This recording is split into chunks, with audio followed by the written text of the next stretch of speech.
Love, light, peace, and abundance, y'all. We're back for another episode of Pulse. I always do that. Poetry Unraveled. And I'm excited. I have something in store for you today. However, before I go there, do a little bit of housekeeping. We are on April 8th. Well, the week of April 8th. And if you haven't already, reach out to Post Poetry on all social media platforms and check out the latest episode. We are very excited. The magazine itself just had its first open mic. Go to our social media platforms to check out all of the footage of the performances that took place, and leave some feedback, as well as tap into the magazine for the latest episode and let the poets know what you think about their art that they're sharing with you from their heart. Okay. Now, today we're going to do something a little different here at Poetry Unraveled, and I'm really excited. We were blessed and fortunate to be presented with an opportunity to have our very first guest this evening. And I'm excited to see what it will unfold with this transmission. I opened the space, I cleared it out. So we shall see what comes through. And without any further ado, I will bring our guest on for this evening. Hey, how you doing? Welcome. Our guest this evening is the king himself, Anthony Aceyon Owens. And it is an honor to have you here with us. So if you would introduce yourself to our listeners today. Hello, my name is Anthony Aceyon Owens. I am a visionary. Reason why I go by that, because I'm involved in many things. I'm an actor, a director, a poet, a coach. I am also a plus size male model, and just overall a child of God. So I'm a visionary of what I see in my life and what I want to do, and I push for it. And I don't want to just be categorized in one thing. So I'm based in Rochester, New York, born and raised. Yeah, I'm proud to be proud Black man, loving my life, loving my family, pushing for the best of me, and yeah, that's it. Beautiful, beautiful. So it sounds like you are a multifaceted creative. Is Most that definitely, okay? most definitely. So what is the motivation behind your creative inspirations? Life for me is life. Mm, I get inspired by the simplest things. mm, Sometimes, and it's weird where it would decipher too, because sometimes I get inspired. For example, I show you right now some artwork I get inspired to do. Um, Excuse the mess, but I was bored one day. I decided to make mm, this, and it was mm, just a piece that I constructed with some paint because I was just sitting around the house, wasn't doing nothing. I said, you know what? That's saying something to me. Or I mm, get inspired to write. Or if I'm, for example, when I was at your open mic with Ashanti, mhm, sitting there watching all those different poets, even though I've gone to open mic after open mic and I've always been inspired, it's something that each mm, voice brings to you, you know. And with it mm. being a new True. batch of people from out of town, I was inspired to put the pen to paper and write something. You know, Nice. it's all life is just what really inspires me. You know, that's why every time I wake up, I say I'm blessed to see another one because I'm blessed to allow my inspiration to go further. You know, Yes, yes. So you also mentioned being a child of God. So how or do you connect or have a relationship between your creative expression and your relationship with the Most High? yes, I feel like in some cases, God puts us in the situations, right? Like I'm not, I ain't got the perfect attendance in church. You know what I mean? I ain't got perfect attendance, but I have a perfect connection with my creator. So, because we all perceive what God is in different ways. And I believe my creator is hilarious to begin with because he wouldn't have put us in a situation he put us in without having a sense of humor. I believe he's artistic to no end because you see all the different creations in the world and in the universe. And I also feel like he allows me to. Can I curse? Of course, you can be free. He allows me to fuck up and then get back to the drawing board and redo it again. Like, all right, you messed up that time. Go back and Mm-hmm. try it again. See where you messed up Mm-hmm. at now. He allows me to steady grow. So, yeah, my spirituality is strongly influenced with my creation because if Okay. it wasn't there, it wouldn't be me. Do you have any vision or foresight of messages or the divinity within your artwork? Um, Sometimes I would see, like for example, when I'm writing, I would see it ahead of time like in a Mm, story in a film. I would see what's being, and it would push me to write it. God would allow me to see everything that's played out, and I would just mm, try and not catch up to what the images he's sending me.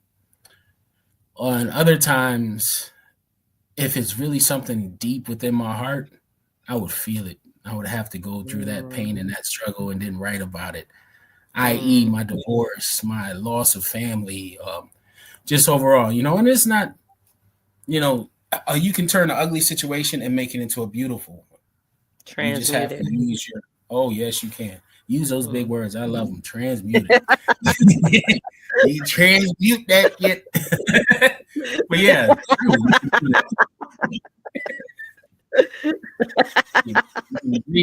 You reverb it, like, and it works though, and it's therapeutic for me. Mhm, My mhm. artistry is my therapy.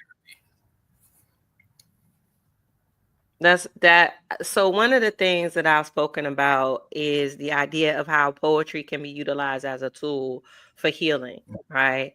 And Mm-hmm. many of us that feel deep, right? We have this divine connection to to source and to all that is, right? We feel things differently. So we have Mm-hmm. to get it out of us, right? And like you said, oftentimes it comes from the experiences of our walk, right? Of our Mm-hmm. own development, of our connection to who we identify with, right? We say source over here, but we're universal. So, Mm-hmm. whoever it is, we welcome. Um, and that translates through our art. And it's like a blueprint or a map to help others through their healing as well. So do you Mm-hmm. identify in your own art in that same principle? Maybe you express it a different way, and if so, be free, say it however it resonates with you. But do you feel that that's part of your, I don't know, your calling, your gift, your assignment, to be able to express what you've gone through your art, to be able to be an example or an inspiration to others that may be coming, Uh, behind you on that path? I most definitely do identify with that. Hmm. Long story short, I discovered my poetry when I was in the ninth ward at a hospital up here, a local hospital called Strong. I was in the Mm. psych ward. Oh, okay. Um, I had gotten to the point, I was 19 years old. I've always known about Mm. poetry, but I never respected it. I thought it was Okay. cliche. I thought it was cheesy stuff you use, like, oh, Shakespeare shit. You go use it to highlight a girl and shit. But Mm. then when I had my nervous breakdown, I was working two jobs. I was in college, called myself being in the streets, doing the wrong things as well. And I was trying to work on my weight and quitting smoking at the same time. So I had the patches, Okay. taking the pills, smoking the herb, doing all the different things, just a busybody, Mm. and everything just imploded. And it was like Hmm. all those things in me that were held deep just started to just come out. Issues, things I never Hmm. faced, things I brushed under the rug. And they put me in the hospital Mm. for 2 weeks. Mm. They took my number two, they took my laces and my belt, and they gave me Hmm. a dull preschool number two pencil, and they gave me one of Mm. those snow notebooks. And my mother said, just write how you feel. It was my mother who gave them to me. The wait, the composition notebooks? You Oh, called it a snow notebook? listen, snow notebooks. Composition. That's what I call them. I call them snow notebooks. That's what I call them. So That's basically, so cute. That's that's so what they cute. gave me, though, right?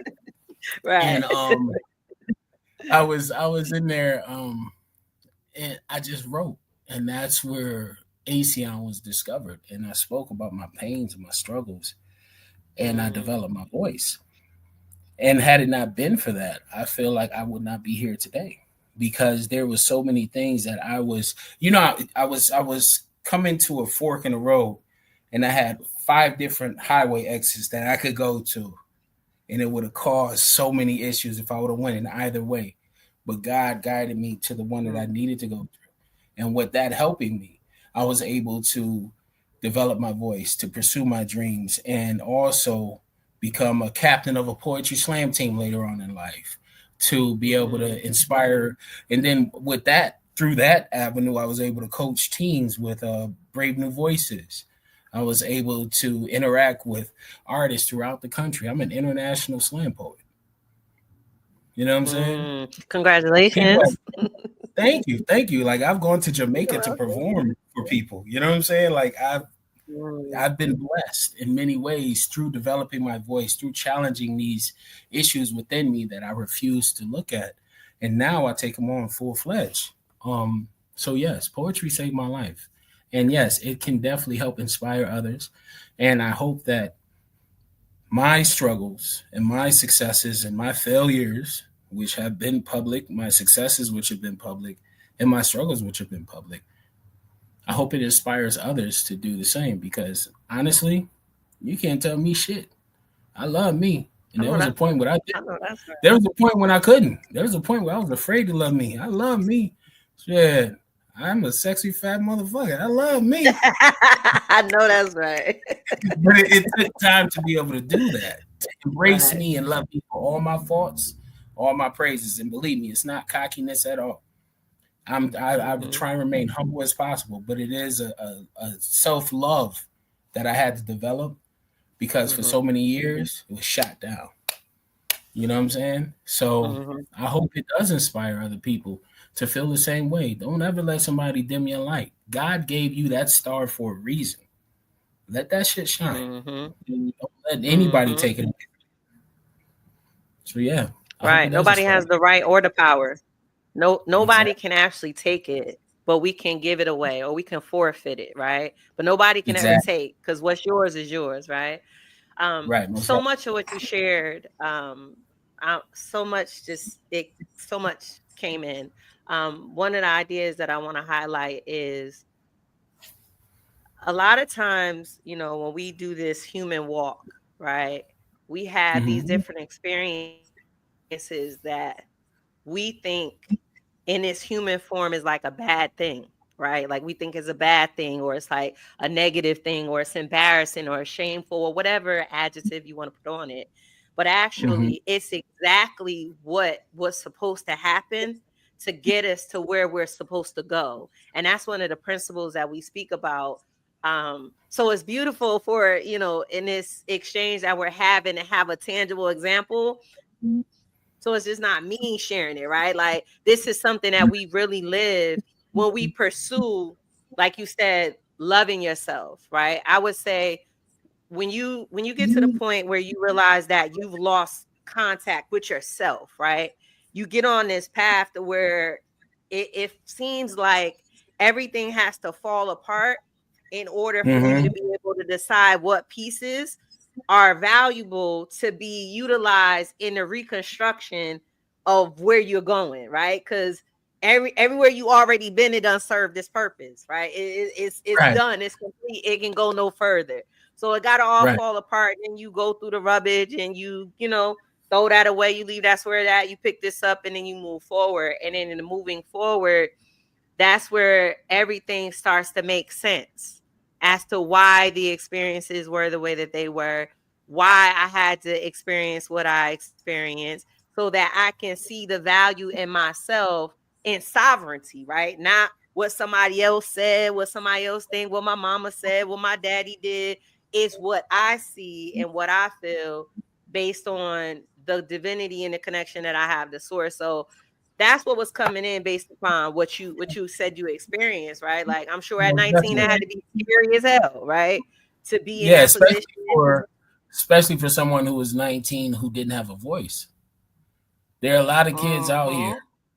A lot of, I mean, case in point, the Kia boys, the whole Mm-hmm. situation with cars. There's a lot of young men and young women who are following behind other people instead of being the leaders themselves because they don't know their Right. voice. They don't know their value. Right. So they're allowing other people to Mm-hmm. influence them and putting them in Mm-hmm. situations where it's going to ruin their life. Whereas Mm-hmm. if they had that voice inside them, that inner strength that says, "Hold up, nah, I ain't doing this shit. No, I'm not getting involved with this. No, we shouldn't be doing Mm-hmm. this." It will be a lot less situations, a Mm-hmm. lot of scenarios in the world with people if we actually like take hold of our value and we say, "Nah, I'm not doing Mm-hmm. that shit," or "No, this isn't right for me," or "I don't need Right. to be in that relationship," or "I don't need to be dealing with that man or dealing with that woman," or what have you. A lot of things will be Mm-hmm. different. So, with this journey in my life, which I go through, it's funny that you said that about everything falling apart. I feel like Mm-hmm. God. I was talking about this with my first love. I feel like God puts us in this situation where every so many years we're hit with a pop quiz, and He wants to Mm-hmm. see how we pass, how we deal Mm-hmm. with things. And if you pass, then you go on to the next level. In some cases, a lot of people don't pass that pop quiz, and situations happen, prison, death, what have you. God puts Mm-hmm. us in these trials and tribulations that He know we can handle, but He wants to see how we do. And Mm-hmm. with me, in my situation, I've gone through many times with pop quizzes, and I've hit the wall plenty of times where I'm thinking I'm soaring high and I'm good, and poof, everything fall apart, and I got to get back up and put those pieces back together and restructure something better, trying to move on to the next Mm-hmm. level. It's okay with hitting Mm-hmm. the wall. It's about you getting your ass up and rebuilding and keep pushing. A lot of people can't. They're afraid to get up and rebuild, and it's okay to let go of old things and move on.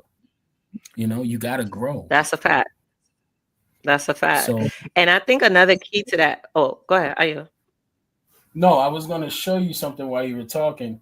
It's I don't have it here with me right now. I'm in my office right now, and I'm looking at I had this book I was going to show you about shadow work. Mm-hmm. Basically, that's the journey that what's really helped me to get to that level is shadow work. Um, Mm-hmm. you have to look at yourself, man. You have to look at all the shit you've done, everything you went through, and play it all the way through. Mm-hmm. Look at all the things you went through, and find out your faults and learn what not to do. You know what I'm saying? It's about really facing you and being honest with yourself and helping and wanting to grow and be better. You know? Mm-hmm. Mm-hmm. I think another layer to that that would be beneficial is to understand that growth is not linear, right? It's circular, cyclical. It's cyclical, right? So sometimes what Cyclical. feels like bumping our yes, the big words, right? Let me get my Cyclical. notepad. Cyclical. I like that too. Yes. So oftentimes what feels like bumping our head into a wall is really us busting through to the next layer, the next level of our growth, right? And what feels like Right. a repeated lesson of I keep going through the same thing is really, again, busting through to the next layer or level of that growth, of that awareness, right? So you take what you learned from the last time and you apply it in this situation, and then you bust through to the next level of growth, just like when the seed busts through the ground, right? You know, first the roots bust out the seed, right? You don't even see the roots, but it is No. busting through, and then next thing you know, the sprout comes out, right? But the roots already bust through, so it's like a continual evolution of growth. So everything is happening exactly how it's supposed to. Even when it feels like I'm bumping my head against the wall, as long as I know, right, that I learned from the last time, it's not a bumping, right? It's really just a pushing through, moving that ground, moving the dirt out the way so that you could emerge. Now, for people who may be experiencing the lack of growth or the lack of awareness, right, it may be a bumping of the head, but it's only to redirect you to get to the point where you recognize, oh, that's what I'm supposed to be learning from this situation. Oh, let go of the fear, letting these people go. Oh, okay. Oh, using my voice and listening to the part that say, I don't really want to do that. Oh, okay. Yeah. And then you move forward from there, right? And it's funny that you brought up the Kia Boys, because it's crazy that they nationwide, right? Like that Right. whole movement is everywhere. It's where I'm Right. at, it's where you at, it's where I'm from. They everywhere. So that type of influence is powerful, right? But it got to be cultivated in a positive way, right? So those are Mhm. leaders. Those are leaders, but they're leading people down a path that's not productive. Right. I tell you what, boy, let me run across a kid, boy. I'm whooping that ass. I'm sorry. You ain't but they I had to switch cars, switch insurance companies because they wouldn't take my car because of the brand of it. I said, this I'm gonna whoop somebody ass, boy. Let me anyway, moving back to what you were saying. You just had me had a thought. Cost me $200 in insurance extra. Anyway, so back to what we said. The idea of what you're saying about Yes, bumping your head in the same mm, scenario is like the fleas in the jar idea. You put them in the mm, jar and they keep hitting their head in the jar, and eventually when you take the lid off, mm, they won't jump no higher because they know they're mm, programmed to think that. And in many cases, mm. in some surrounding areas, we have been programmed to think that you can't go any Yes. higher. You know, Mhm. you can't go past that. And it takes Mhm. just those slim few who actually are willing Mhm. to take that chance and go above and beyond just so they Mhm. be able to grow. Because you're Right. right, you got roots here and then you got the plant growing here. But if the Mhm. roots are growing strong and the plant is refusing to accept that photosynthesis, the roots are just Mhm. going to be strong. That plant is going to be a dub. Now, Mhm. if you're willing to push further, you can succeed. And I Mhm. believe that's one of the things what I feel within me is that I'm willing to push further and go Mhm. beyond because I'm not Mhm. what you normally would see or what you I'm not the leading man type, but I will be. You know what I'm Mhm. saying? Mhm. I am Mhm. not exactly the quote unquote poet type, but I am. It's just automatically what they Mhm. have programmed in their mind, what they see. And it's like, no, that's what you see, but this is Mhm. what I see. I don't have tunnel vision. I see everything, you know? And I feel like as Mhm. a people, and I mean this in general, as a people, Right. we need to see beyond the tunnel vision. We need to see Right. everything. We need to Right. see it all because we are involved in it all without knowing. The world wouldn't be Right. able to revolve around without us. You feel me? Right. I think that's why visionaries are so important, right? I think about and I'm not well versed studied on this. However, I think about the Renaissance period, You could have right? fooled me. And I said it again. You could have fooled me. Well, I'm speaking about on this particular topic with the Renaissance period. Thank you. I'm trying to say, okay. With the Renaissance period, the influence that art had, right? And how generations, here we are generations later, and still teaching and reading and learning about these artists from so many hundreds of years ago, right? So when I think about where we are currently in alignment with what you shared about the people and the culture and being able to see, right? That's why it's so important that the visionaries respond to what speaks to them, right? So whatever seed has been planted in you and me and anybody else that's listening, it's important to respond to that seed, because whatever's going to grow is going to be an example to speak to, to other people to respond to the seed that's in them too. But if you don't respond to the seed in you, and I don't respond to the seed in me, then who's gonna be the example? Because all the examples before they did, right? Like they gone. Exactly. So it's the emergence of the new visionaries, right? The new examples that's going to be the catalyst for the new earth, the new future that we are bringing in, right? That we all see is desperately needed, but everybody doesn't have the voice, everybody doesn't have the courage, everybody doesn't have the vision to be the leaders, the at the forefront, right? Right. But we I'm do, a right? I'm a part of this poetry collective, which is more than just poetry. It's called the Honey Dripper Collective, Mm-hmm. and it's loaded with artists who are multifaceted like myself. It's a national, international collective. If you ever Mm-hmm. see something with a hive, a beehive with a honey dripper logo, Okay. that's my squad. I don't want to get it. Let me see. Hold on 1 second. Okay. Sorry, just got to show you this real quick. Okay.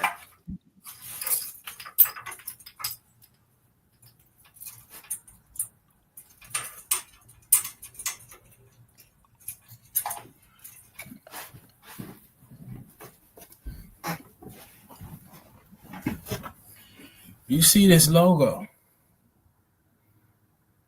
It's a honey dripper. It's a honeycomb, but it has an H Okay. on it. Okay. That's my collective I'm a part of, and it's loaded with those people, those visionaries, those Okay. different type of artists, painters, rappers, writers. Last night I was blessed with the opportunity to co-direct and co-write an audio story that was put out on a streaming site, Clubhouse, Yes. where we Yes. had all the artists that Congratulations. come together. Thank you, and it was different. It was sort of like a 1940s style play, but it was all via audio.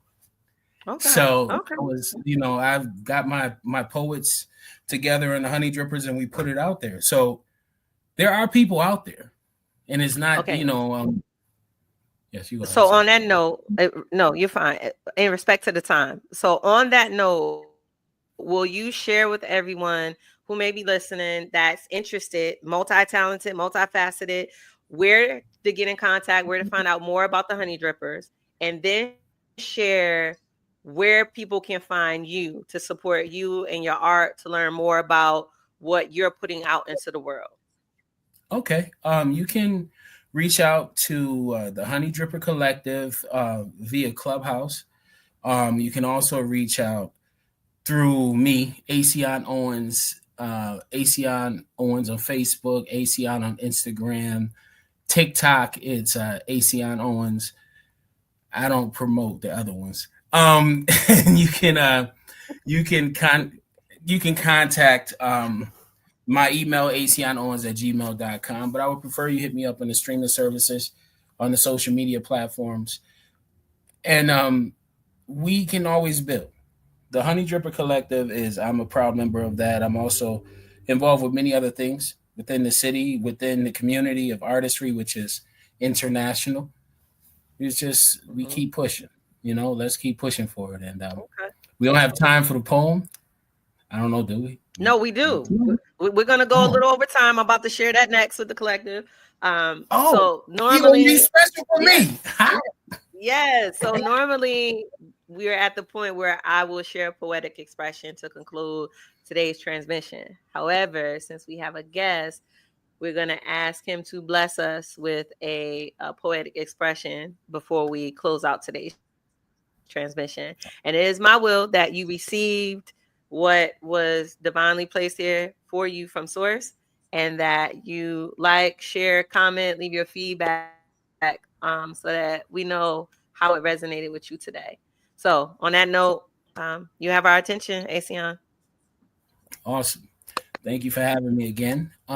So there was this video of Barack Obama walking through the audience to Jimmy Carter's funeral. And as he was walking, he had this Obama's cool. He's smooth. And somebody dubbed under him the song by Rich Homie Quan, I'll be feeling like the man when I walk through.